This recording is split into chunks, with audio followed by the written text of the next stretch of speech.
Hello అండి, simple వంటలకు స్వాగతం. ఈరోజు మనం ఎంతో ఈజీ అండ్ టేస్టీగా గోంగూర పప్పును ఎంతో సింపుల్గా ఎలా తయారు చేసుకోవాలో నేర్చుకుందాం. ముందుగా నేను ఒక గ్లాసు కందిపప్పును తీసుకున్నానండి. కందిపప్పును వేసుకొని శుభ్రంగా కడిగి పెట్టుకుందాం. ఇలా కడిగిన కందిపప్పులో నేను ఏ గ్లాస్తో అయితే పప్పును వేసుకున్నానో అదే గ్లాస్తో 2 గ్లాసుల నీళ్ళని వేసుకుంటున్నాను. నీళ్ళని వేసుకున్న తర్వాత ఒక 10 పచ్చిమిరపకాయలు తీసుకున్నానండి. పచ్చిమిరపకాయలని వేసుకుందాం. అలాగే ఒక 2 టమాటాలు తీసుకొని సన్నగా కట్ చేసి పెట్టుకున్నానండి. ఇప్పుడు టమాటా ముక్కలు కూడా వేసుకుందాం.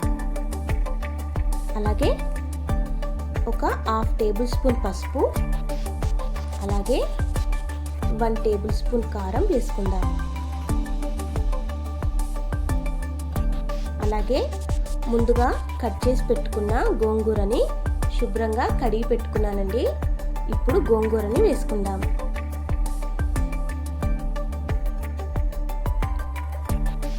గోంగూరని వేసుకున్న తర్వాత మూత పెట్టేసుకుని స్టవ్ పై పెట్టుకుందామండి. నేనైతే ఒక 3 విజిల్స్ వచ్చే వరకు ఉడికించుకుంటున్నాను.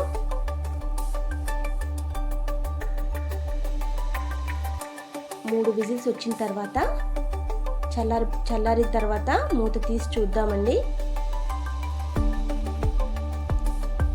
చూసారు కదా, మెత్తగా ఉడికిపోయింది.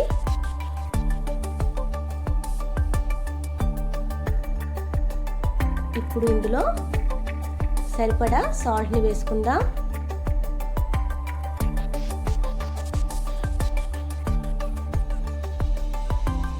సాల్ట్ని వేసుకున్న తర్వాత మెత్తగా రుబ్బుకుందామండి.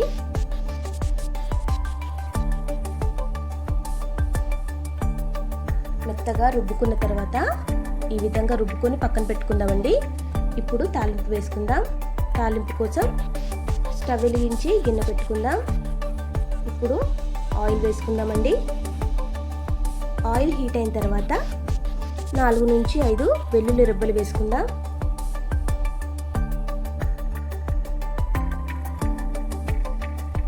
అలాగే ఒక 3 ఎండుమిరపకాయలు వేసుకుంటున్నానండి. అలాగే 1/2 టేబుల్ స్పూన్ జీలకర్ర, అలాగే 1/2 టేబుల్ స్పూన్ ఆవాలు, కొద్దిగా కరివేపాకు వేసుకొని మంచిగా వేగనిద్దామండి. వేగిన తర్వాత గోంగూర పప్పుని వేసుకుందాం. పప్పుని మొత్తం వేసుకొని ఒకసారి కలుపుకుందామండి. ఒక 2 నిమిషాలు ఉడికిన తర్వాత స్టవ్ని ఆఫ్ చేసుకుందాం. అంతేనండి, ఎంతో సింపుల్గా గోంగూర పప్పు రెడీ అయింది.